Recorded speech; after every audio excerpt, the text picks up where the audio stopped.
ಪೂಜ್ಯ ಸಿದ್ದಾರೂಢಪ್ಪನ್ನ ನನ್ನ ಹೃದಯ ಕಮದಲ್ಲಿ ಜ್ಞಾಪಿಸಿಕೊಂಡು ಇದೆಲ್ಲ ಸುಖದ ವಿಚಾರವನ್ನು ತಿಳಿಸಿದಂಥ ಶಿವಾನಂದಪ್ಪ, ಆತ್ಮಾನಂದಪ್ಪ, ಬಸವಣ್ಣ, ಚನ್ನಬಸವಣ್ಣ, ಅಕ್ಕ ಮಹಾದೇವಿ, ಸಾಕ್ರೆಟಿಸ್, ಯೇಸು ಕ್ರಿಸ್ತ, ಮೊಹಮ್ಮದ್ ಪೈಗಂಬರ್, ಒಬ್ಬರು ಇಬ್ಬರು ನಮಗ ಗರಗದ ಮಡವಳಜ್ಜನಂತವರು ಹಲವಾರು ಮಹಾತ್ಮರು ನಮಗ ಏನೆಲ್ಲ ವಿಚಾರವನ್ನು ತಿಳಿಸ್ಕೊಟ್ಟಾರ. ಸುಖವನ್ನ ಯಾವ ರೀತಿ ನಾವು ನೋಡಿ, ಎಲ್ಲ ಜೀವಿಗಳು ಸುಖವನ್ನ ಬಯಸ್ತಾರ. ಯಾಕೆ ಬಯಸ್ತಾರಂದ್ರೆ ಅದು ಸುಖದಿಂದ ಬಂದಾರ.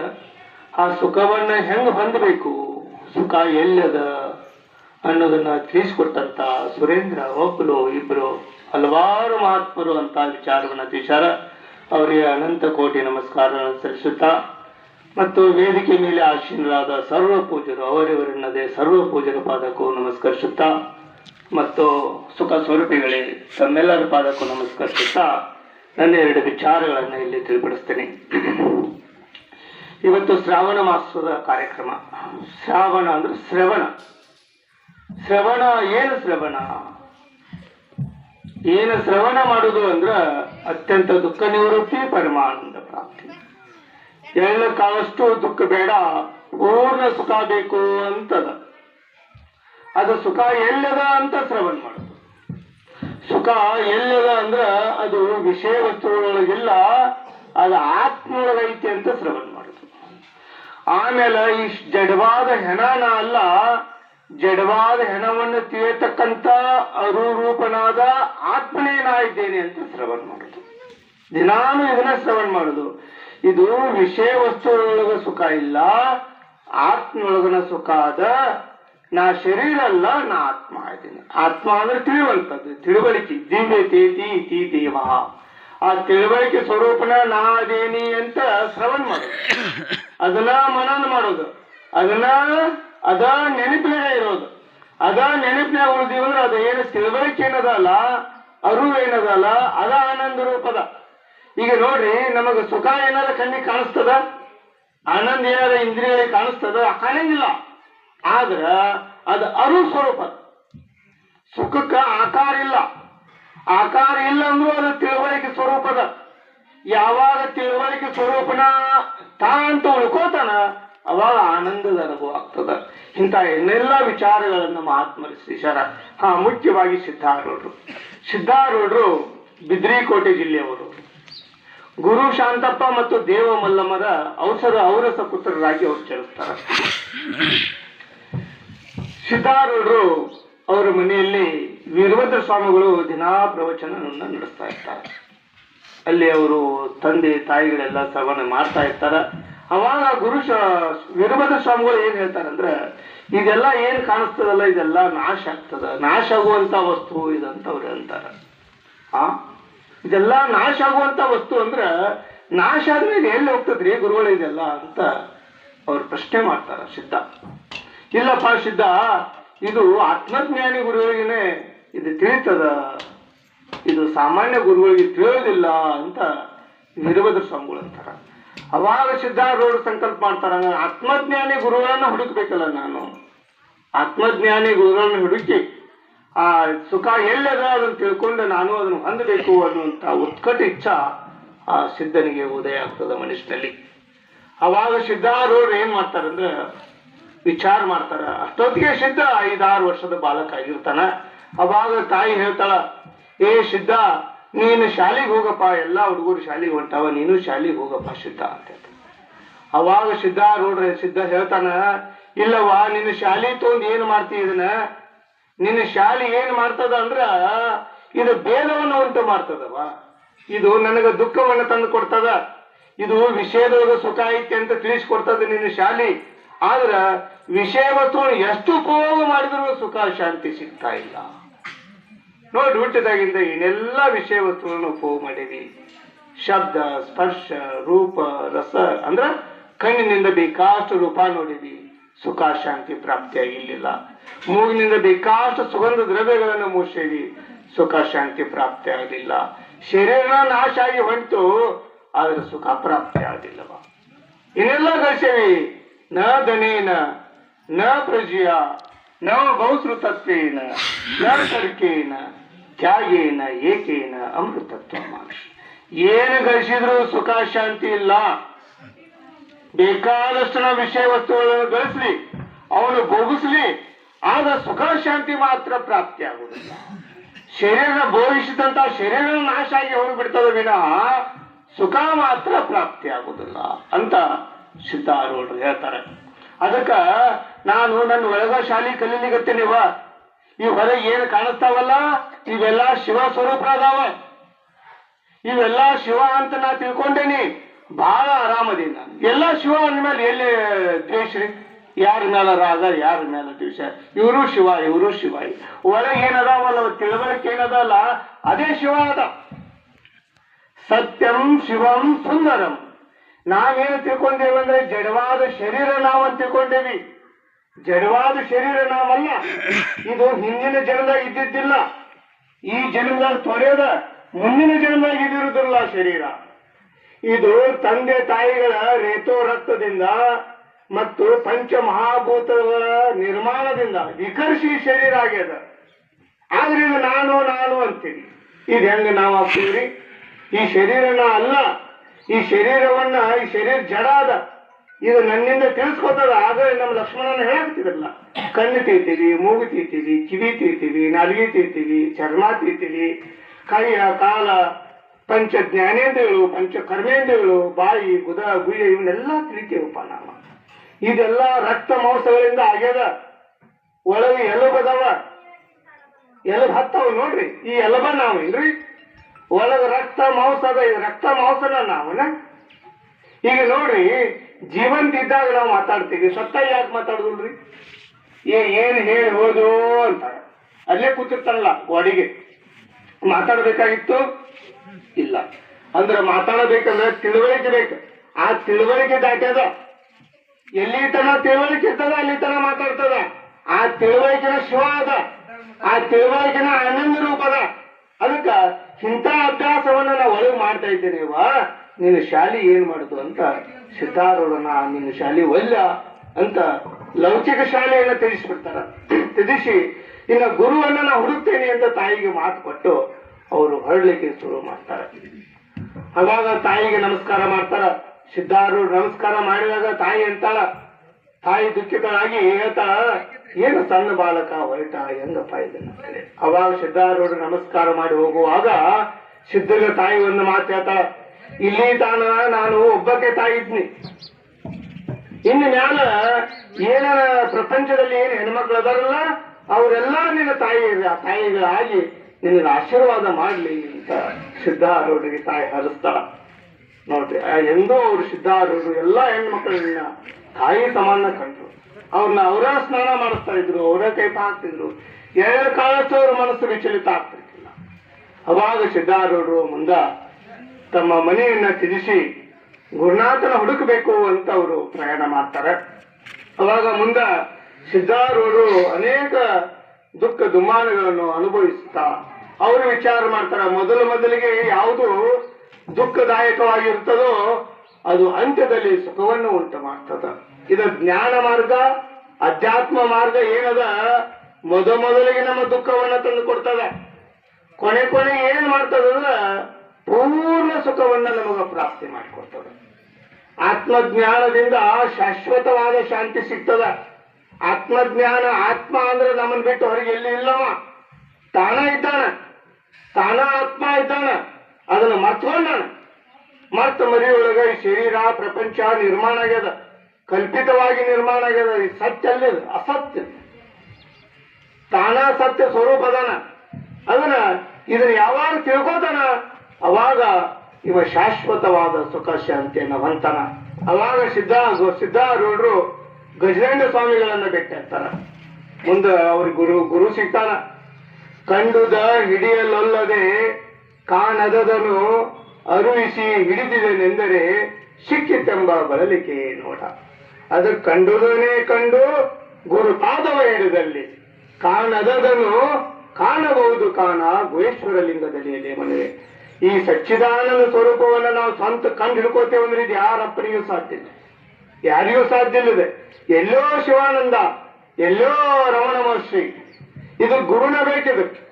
ಗುರುವಿನ ಮುಖಾಂತರ ಇದನ್ನೆಲ್ಲ ತಿಳ್ಕೊಂಡು ನೀತಿತವಾದ ಜೀವನ ಸಾಕ್ಷಿ. ನೀತಿ ಅಂದ್ರ ನಮ್ಮ ಏನು ವಿಷಯ ವಸ್ತುಗಳದಾವ, ನಾವು ನಮ್ಮದ್ರೊಳಗಿರೋದು, ನಿಮ್ಮ ಏನು ವಿಷಯ ವಸ್ತುಗಳವ ನಿಮ್ಮೊಳಗಿದ್ರ ಮುಂದೆ ಏನಾಗ್ತದ ಅಂದ್ರೆ ಮಾನವ ಜನ್ಮ ಬರ್ತದ. ಇದು ನೋಡ್ರಿ, ಮಾನವ ಜನರು ಎಷ್ಟದಾರ. ಮೊನ್ನೆ ನಮ್ ಕಾಕ ಒಂದು ನೆನಪು ಮಾಡಿದ್ರು, ಹಿರಿಯ ಹುದ್ದಿನ್ಯಾಗ ನೋಡ್ರಿ, ಹಿರಿಯುಗಳು ಗುಚ್ಚು ಗುಚ್ಚು ಗುಚ್ಚು ಗುಚ್ಚು ಅಂತಾವ. ಲಕ್ಷಾಂತರ ಹಿರಿಗಳು ಇರ್ತಾವ ಒಂದು ಗುದ್ದಿನ್ಯಾಗ. ಎಷ್ಟು ಜನ ಅದೇನೋ ಹಂಗರಿಕೆಯಾಗ ಮಾನವರು ಮನುಷ್ಯರು ಎಷ್ಟು ಜನ ಅದೇವಿ, ಬಹಳ ಕಡಿಮೆ. ಎಂತ ಅಂದ್ರ ಇದು ಅತಿ ದುರ್ಲಭದ ಮಾನವ ಜನ್ಮ ಸಿಗೋದು. ಬಹು ಪುಣ್ಯದಿಂದ ಈ ಮಾನವ ಜನ್ಮ ಸಿಕ್ಕದ. ಅದ್ರಾಗ ನಾವು ಹಂಗರಿಕೆ ಗರದ ಹುಟ್ಟೇವಂದ್ರೆ ಬಹಳ ಪುಣ್ಯವಂತರು. ಅಪ್ಪ ಅವ್ರದೆಲ್ಲ ವಿಚಾರದ ಇಲ್ಲಿ ಇದನ್ನೆಲ್ಲ ತಿಳ್ಕೊಂಡು ಮುಕ್ತರಾಗ್ಲಿಕ್ಕೆ ಬರ್ತದ. ಅದಕ್ಕೆ ಸಿದ್ಧಾರೂಢರು 12 ವರ್ಷಗಟ್ಲೆ ಕುದುರೆ ಲದ್ದಿ ಬೆಳ್ಕೊಂತ ಅದನ್ನ ಇದನ್ನ ಮಾಡ್ಕೊಂತ ಗುರು ಸೇವಾದಲ್ಲಿ ತೊಡಗಿ, ಅವಾಗ ಏನಾಗ್ತದ ಅಂದ್ರೆ ಒಂದು ಸಲ ಸುಬ್ಬಯ್ಯ ಶಾಸ್ತ್ರಿಗಳು ಅನ್ನುವಂಥವ್ರು ಬರ್ತಾರೆ. ಇಲ್ಲಿ ಸಂಕ್ಷಿಪ್ತ ಬಹಳ ಹೇಳಕ್ ಹೋದ್ರೆ ಬಹಳ ಅದ. ಸುಬ್ಬಯ್ಯ ಶಾಸ್ತ್ರಿಗಳು ಅಲ್ಲಿ ಬರ್ತಾರ. ಅಲ್ಲಿ ಉಪನಿಷತ್ತುಗಳೆಲ್ಲ ವ್ಯಾಖ್ಯಾನ ನಡೀತಿರ್ತದ. ನಮ್ ಏನ್ ಹಿಂದೆ ಋಷಿಮುನಿಗಳೆಲ್ಲ ಏನು ತಿಳಿಸ್ಕೊಟ್ರೆ ಅದೆಲ್ಲ ಉಪನಿಷತ್ತು ವ್ಯಾಖ್ಯಾರ್ಥವನ್ನ ಎಲ್ಲ ಗಜದಂಡ ಸ್ವಾಮಿಗಳೆಲ್ಲ ತಿಳಿಸ್ತಾ ಇರ್ತಾರ.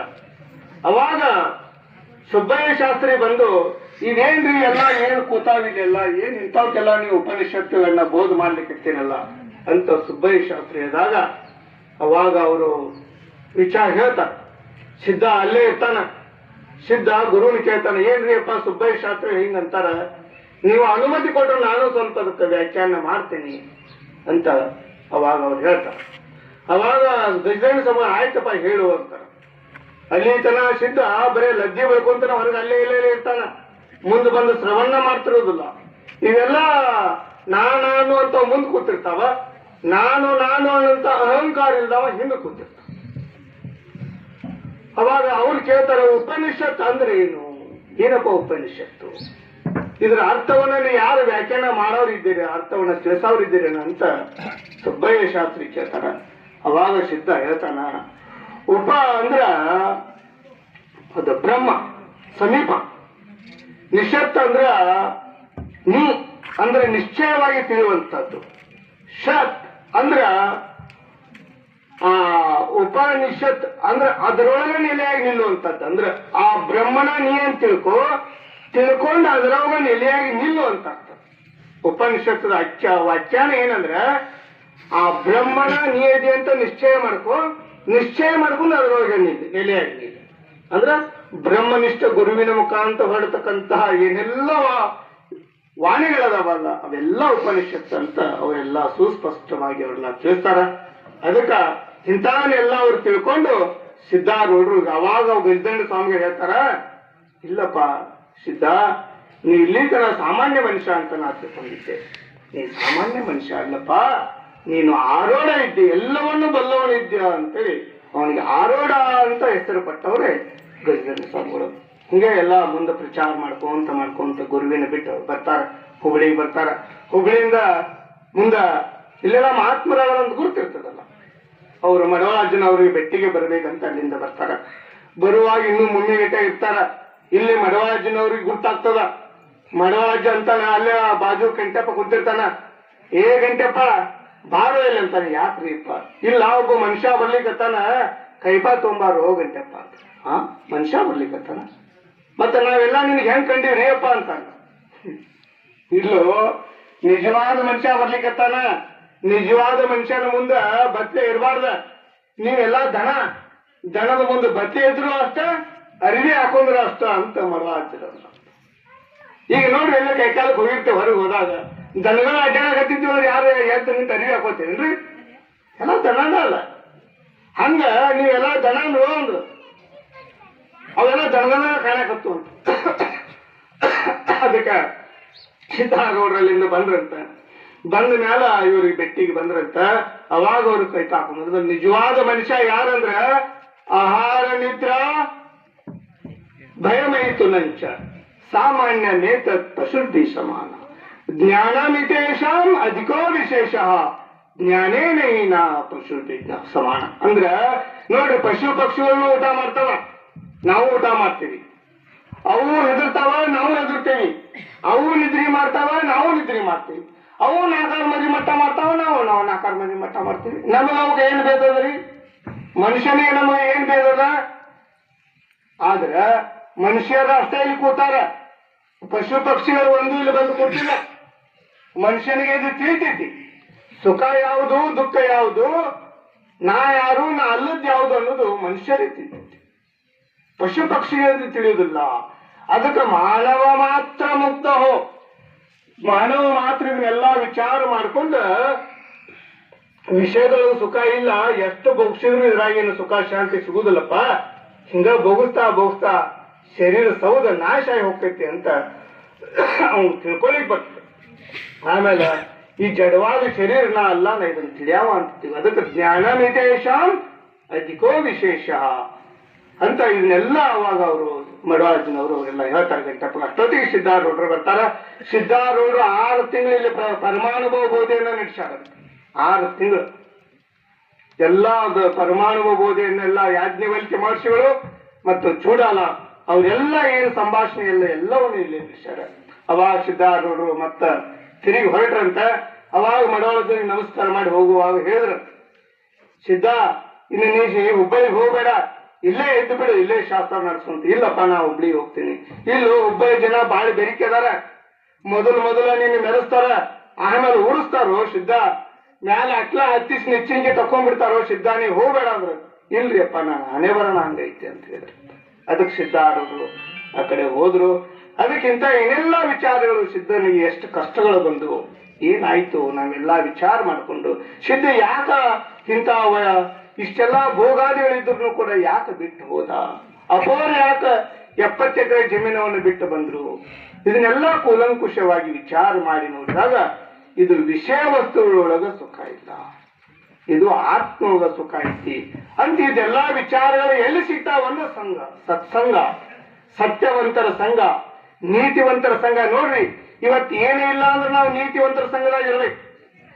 ನೀತಿವಂತರ ಸಂಘದಾಗಿರ್ತೀವಿ ಅಂದ್ರೆ ಗಾಡಿ ಚಕಡಿ ಬರೋಬ್ಬರಿ ದಾರಿ ಮಾಡಿ ಹೋಗ್ತದ. ನೀತಿ ತಪ್ಪಿದೀವಿ ಅಂದ್ರೆ ಬಗ್ಗೆ ಆಗ್ತದೆ. ಪಾಪಾನು ಗುಣದಿಂದ ಗಿಡ ಮರ ಕ್ರಿಮಿಗಳ ರೂಪಾಗಿ ಕೀಟ ಪತಂಗಾದಿಯಾಗಿ ಆ ಪಕ್ಷಿಯ ಕುಲವಾಗಿ ಮೃಗಜಾತಿಯಾಗಿ ನೀಲ ಪಶು ರೂಪಾಗಿ ಬಹುಪಾದಿ ಕಲಿಸಿದ್. ನಮ್ಗೆ ಗುರ್ತಿಲ್ಲ ಏನು ಕರ್ಮಾದಿಗಳನ್ನ ಮಾಡಿದ್ರೆ ಏನು ಜನ್ಮ ಬರ್ತದ ಅಂತ ನಮಗ್ ಗುರ್ತಿಲ್ಲ. ಅದು ಮಹಾತ್ಮರು ತಿಳಿಸ್ಕೊಡ್ತಾರ. ನೀ ಕರ್ಮ ಮಾಡುವ ಎಚ್ಚರ, ಏನು ಪಾಪದ ಮಾಡ್ಲಿಕ್ಕತ್ತೀಯೋ ಪುಣ್ಯದ ಮಾಡ್ಲಿಕ್ಕತ್ತೀಯೋ. ಪಾಪ ಮಾಡಿದ್ರೆ ನರಕಕ್ಕೆ ಹೋಗ್ಬಿಡ್ತಿ, ಪುಣ್ಯ ಮಾಡಿದಿ ಸ್ವರ್ಗಕ್ಕೆ ಬರ್ತಿ. ಎರಡೂ ಬೇಡ ಅಂದ್ರ ಆತ್ಮಜ್ಞಾನವನ್ನ ಮಾಡ್ಕೊಂಡ ಶಾಶ್ವತವಾದ ಶಾಂತಿಯನ್ನ ಹೊಂದಲಿಕ್ಕೆ ಬರ್ತದ ಅಂತ ವಿಚಾರ ಇನ್ನು ಪೂಜ್ಯರು ಮಾತಾಡೋರು ಬಹಳ ಜನ ಇದಾರ. ಅಂತ ವಿಚಾರವನ್ನ ನಾವು ನೀವು ತಿಳ್ಕೊಂಡು ವಿಷಯದ ವಾಸನೆಯನ್ನ ತೆಗೆದಾಕಿ ಎಷ್ಟು ಉಪಯೋಗ ಮಾಡಿದ್ರು ಸುಖ ಶಾಂತಿ ಸಿಗುವುದಿಲ್ಲ ಅಂತ ಅದರ ವಾಸನೆಯನ್ನ ತೆಗೆದು ದೇನೋ ಒಂದು ವಿಷಯನ ಇದು ಒಂದಿನ ನಾಶ ಆಗ್ತದ. ಆಮೇಲೆ ದೇನೋ ವಾಸನೆಯನ್ನ ತೆಗೆದು ನಾ ಅಂದ್ರೆ ತಿನ್ಯಾವದೇನಿ ಅಂದ್ರೆ ದಿನಾನು ಸ್ನಾನಾದಿಗಳನ್ನ ಮಾಡ್ಕೊಂಡ ಅರ್ಧ ತಾಸು ಮನನ ಮಾಡ್ಕೊಂತ ಕೂಡ್ಬೇಕು. ಅಪ್ಪ ಅವ್ರು ಏನ್ ಹೇಳಿದ್ರ, ಸಿದ್ಧಾರೂಢ ಮಠದಾಗ ಏನ್ ಹೇಳಿದ, ಒಂದು ತಿಂಗಳ ಪರ್ಯಂತ ಏನ್ ನಡೆದದ ಅದನ್ನೆಲ್ಲ ತಿಳ್ಕೊಂಡು ವಿಚಾರ ಮಾಡಿ ವಿಷಯ ವಾಸನೆಗಳನ್ನ ತೆಗೆದಾಕಿ ದೇಹ ಭಾವವನ್ನು ತೆಗೆದಾಕಿ ದೇಹವನ್ನು ತಿಳಿಯವ ನಾ ಆತ್ಮ ಅದೇನಿ, ನಾ ಅರು ಅದೇನಿ, ಅದ ಅರುಣ ಆನಂದ ರೂಪದ ಅಂತ ತಿಳ್ಕೊಂಡು ಅದ್ರ ಭಾವ ಉಳಿದ ಅಂತ ಜ್ಞಾನ ಸಮಾಧಿಯನ್ನ ನಾವು ನೀವು ಹೊಂದೋಣ ಅಂತ ಹೇಳ್ತಾ ಇಂಥ ವಿಚಾರವನ್ನು ತಿಳಿಸಿಕೊಟ್ಟಂತ ಸದ್ಗುರುನಾಥನಿಗೆ ನನ್ನ 2 ವಿಚಾರಗಳನ್ನು ಅವರ ಪಾದಕ್ಕೆ ಅರ್ಪಿಸಿ ತಮ್ಮೆಲ್ಲರಿಗೂ ಮತ್ತೊಮ್ಮೆ ನಮ್ಮ ಉದಮೆ ನಮಸ್ಕಾರವನ್ನು ಸಲ್ಲಿಸುತ್ತಾ ನನ್ನ 2 ಮಾತಿಗೆ ವಿಚಾರ ಕೊಡ್ತಾರೆ.